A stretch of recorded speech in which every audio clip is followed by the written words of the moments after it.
प्रिय साथियों, हमने पीछे वाले वीडियो में गुप्त काल के विषय में चर्चा की थी। उसको आगे जारी रखते हुए हम गुप्त काल के आगे के शासकों के बारे में आपको बताएंगे। हमने समुद्रगुप्त तक आपको बताया था संक्षिप्त रूप से कि समुद्रगुप्त गुप्त काल का वो सितारा था जिसने अपने शासनकाल में भारत की सीमाओं का विस्तार किया और दिग्विजय की जो नीति थी उनको साकार किया। दूसरी बात, प्रसिद्ध इतिहासकार विंसेंट महोदय ने भारतीय गुप्त काल के शासक समुद्रगुप्त को भारत का नेपोलियन कहा है। ये उपाधि दी है विंसेंट महोदय ने। उसके बाद हम आगे चर्चा करते हैं। यदि हमारे चैनल को आपने सब्सक्राइब नहीं किया है तो आप सब्सक्राइब कीजिएगा, सपोर्ट कीजिएगा मेरे साथियों। समुद्रगुप्त का उत्तराधिकारी चंद्रगुप्त द्वितीय। चंद्रगुप्त द्वितीय का जो शासनकाल था वो 380 से 412 ईस्वी तक का माना जाता है। जो गुप्त वंशावली है जिससे हम गुप्त शासकों के बारे में हमें जानकारी मिलती है, उस गुप्त वंशावली में चंद्रगुप्त द्वितीय के बाद और कुमारगुप्त से पहले एक शासक का वर्णन मिलता है जिसका नाम रामगुप्त था। रामगुप्त एक दुर्बल शासक था जिसका इतिहास में इतना वर्णन नहीं मिलता है। ऐसी चर्चा गुप्त वंशावली में की गई है, लेकिन वास्तविक रूप से समुद्रगुप्त के बाद में चंद्रगुप्त द्वितीय का उत्तराधिकारी माना जाता है और उसी का वर्णन हम इतिहास के अंदर देखते हैं। ये गुप्त वंशावली ऐसी बात बताती है। चंद्रगुप्त द्वितीय के अन्य नाम कौन कौन से थे? देवगुप्त, देवराज, देवश्री आदि। देवश्री, देवराज, देवगुप्त, ये चंद्रगुप्त द्वितीय के अन्य नाम है। और चंद्रगुप्त द्वितीय ने कौन कौन सी उपाधियां धारण की थी? उसमें उपाधि आती है विक्रमांक, विक्रमादित्य,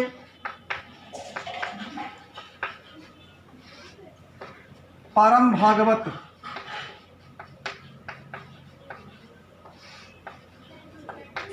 आदि उपाधियों से इतिहासकारों ने चंद्रगुप्त द्वितीय को विभूषित किया है। ये आपको ध्यान रखना है, इंपॉर्टेंट चीज है कि उनकी उपाधियां कौन कौन सी। विक्रमांक, विक्रमादित्य, परम भागवत इनकी उपाधियां हैं। देवगुप्त, देवराज, देवश्री इनके अन्य नाम है। चंद्रगुप्त द्वितीय ने शकों को पराजित किया था। शक विदेशी जाति थी, उनको भारत पर जो आक्रमण हुआ था, भारत की रक्षा की थी सीमाओं की, तो शक विजय से ही उन्होंने मुद्राओं का प्रचलन का जो उसे अनुसरण मिला और उसी से प्रभावित होकर चंद्रगुप्त द्वितीय ने मुद्राओं का प्रचलन किया। शक विजय के उपलक्ष्य में ही चंद्रगुप्त द्वितीय ने गुप्त संवत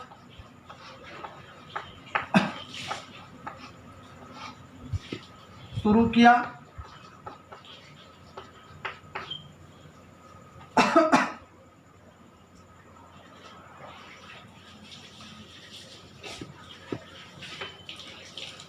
और विक्रमादित्य की उपाधि धारण की।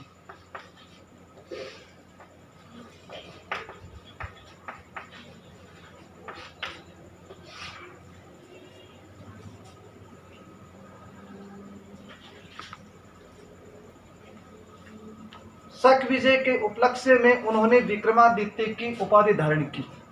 ठीक है। गुप्त संवत की बात चंद्रगुप्त द्वितीय में यहाँ गुप्त संवत आप ध्यान नहीं रखें क्योंकि पहले शुरू हो चुका था। यहाँ आपको इम्पोर्टेंट चीज़ ये ध्यान रखनी है कि चंद्रगुप्त द्वितीय ने शक विजय के उपलक्ष्य में विक्रमादित्य की उपाधि धारण की और चांदी के सिक्के चलाए।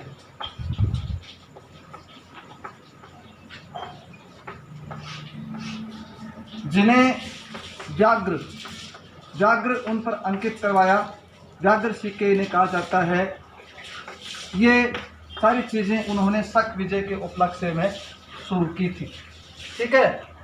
इसकी इम्पोर्टेंट चीज़ जो आती है चंद्रगुप्त द्वितीय के शासनकाल में कि जो फाहियान थे, चीनी यात्री थे फाहियान, और चीनी यात्री फाहियान भारत के अंदर 319 से 414 ईस्वी के बीच में फाहियान चीनी यात्री जो है वो चंद्रगुप्त द्वितीय के शासनकाल में आया था और उन्होंने गुप्त शासकों के बारे में काफ़ी अपना विवरण लिखा अपने ग्रंथ के अंदर, जिसकी हमें जानकारी मिलती है। ये हमने चंद्रगुप्त द्वितीय के विषय में संक्षिप्त रूप से जाना है। चंद्रगुप्त द्वितीय के बाद में हम शासक की बात करते हैं। जो शासक प्रसिद्ध हुए कुमारगुप्त महेंद्रादित्य, इनका शासनकाल 415 से 454 ईस्वी माना जाता है। प्राप्त ऐतिहासिक स्रोत और गुप्त वंशावली में कुमारगुप्त महेंद्रादित्य के बाद में एक अन्य शासक का भी नाम आता है जिसका नाम है गोविंदगुप्त। गोविंदगुप्त जो थे, हालांकि ये विवादास्पद विषय है इतिहास के अंदर, लेकिन हमें थोड़ी चर्चा कर लेते हैं कि गोविंदगुप्त जो थे वो ध्रुव देवी, ये ध्रुव देवी रामगुप्त की पत्नी थी।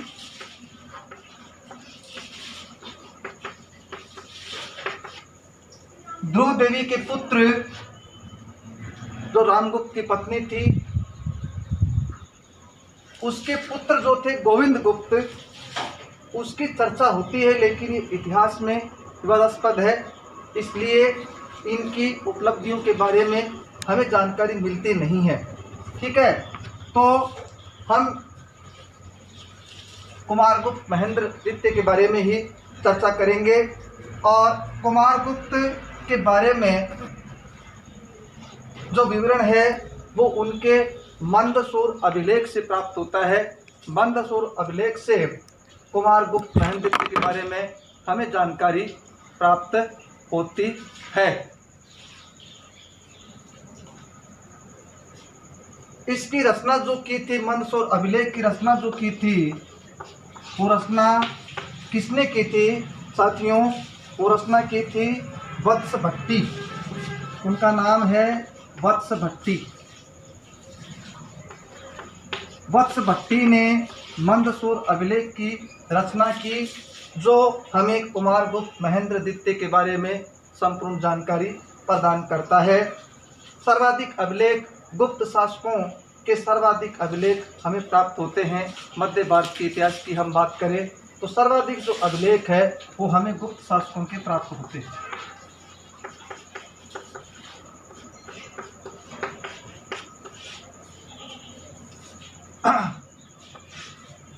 कुमारगुप्त महेंद्रादित्य ने रजत सिक्के चलाए, चांदी के सिक्के चलाए और मुद्राओं पर पहले गरुड़ का चिन्ह काम में लेते थे। उसके स्थान पर कुमारगुप्त ने मयूर अंकित करवाया। ये इम्पोर्टेंट चीज़ है कि गरुड़ के स्थान पर मयूर किसने अंकित करवाया था? वो कुमारगुप्त महेंद्रादित्य ने अंकित करवाया था। चांदी के सिक्के चलाए थे सबसे पहले।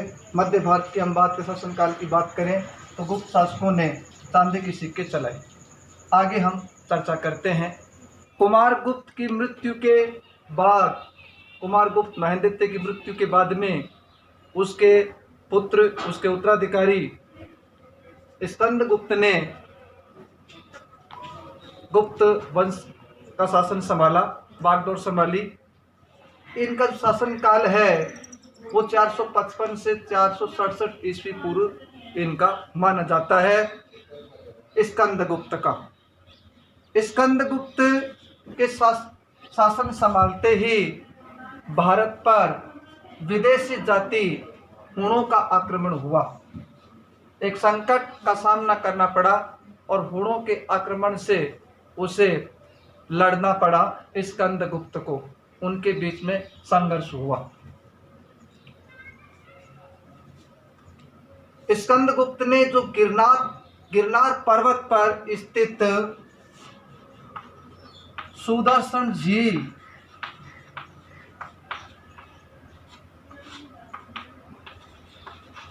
इसकी चर्चा हमने पहले भी की है। गिरनार पर्वत पर स्थित सुदर्शन झील का पुनरुद्धार करवाया था। इस झील का निर्माण चंद्रगुप्त मौर्य ने करवाया था। यदि इसके निर्माण की हम बात करें तो इसका जो निर्माण है वो चंद्रगुप्त मौर्य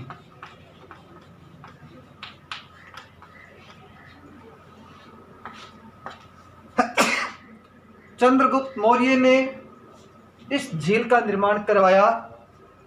अभिलेखों में ऐसी चर्चा हमें मिलती है कि रुद्रदामन और अशोक दोनों ने भी इस झील का पुनरुद्धार करवाया था, सुदर्शन झील का। तो ये सबसे इम्पोर्टेंट चीज रहेगी कंपटीशन लाइन के लिए कि जब आपसे पूछा जाए कि सुदर्शन झील का पुनरुद्धार किसने किया तो स्कंदगुप्त का नाम आएगा, लेकिन निर्माण किसने करवाया तो निर्माण है वो चंद्रगुप्त मौर्य ने करवाया था। स्कंदगुप्त को कहोम अभिलेख, ये कहोम अभिलेख है। इस कहोम अभिलेख में इसे शुक्रादित्य कहा गया है। इस उपाधि से इसे विभूषित किया गया है कहोम अभिलेख में स्कंदगुप्त को। और जो आर्य मंजूश्री मूल कल्प है उस आर्य मंजूश्री मूल कल्प में इसे देवराय कहा गया है। ये इंपॉर्टेंट चीज़ें हैं साथियों, इसे देवराय कहा गया है। और जूनागढ़ अभिलेख में इसे श्री परीक्षित वक्सा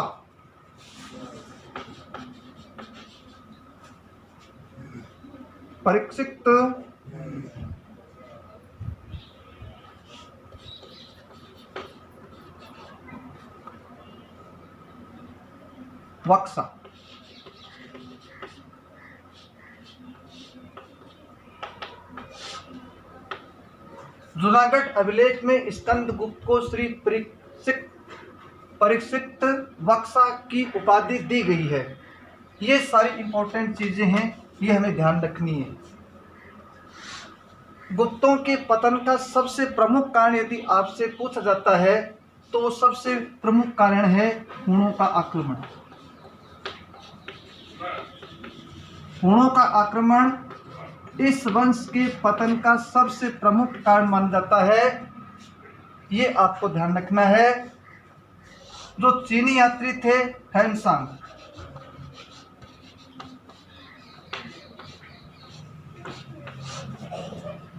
चीनी यात्री जो हैंसांग थे वो सम्राट हर्षवर्धन के शासनकाल के अंदर भारत आए थे।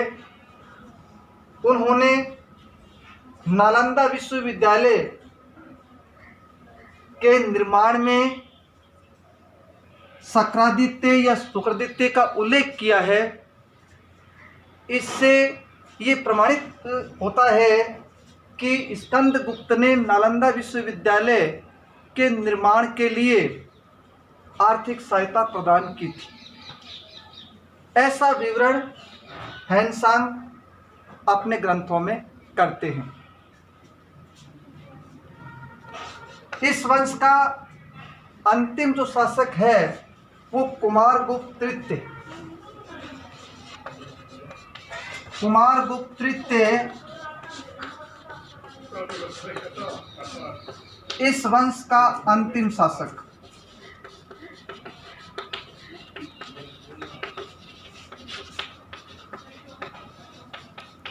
अंतिम शासक माना जाता है। इसके बाद में इस शासन का पतन हो जाता है।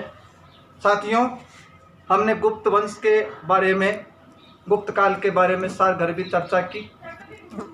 आपको हमारा वीडियो कैसा लगा? अच्छा लगा तो ज़रूर लाइक कीजिएगा, सब्सक्राइब कीजिएगा, सपोर्ट कीजिएगा। जय हिंद, जय भारत, जय माँ भारती।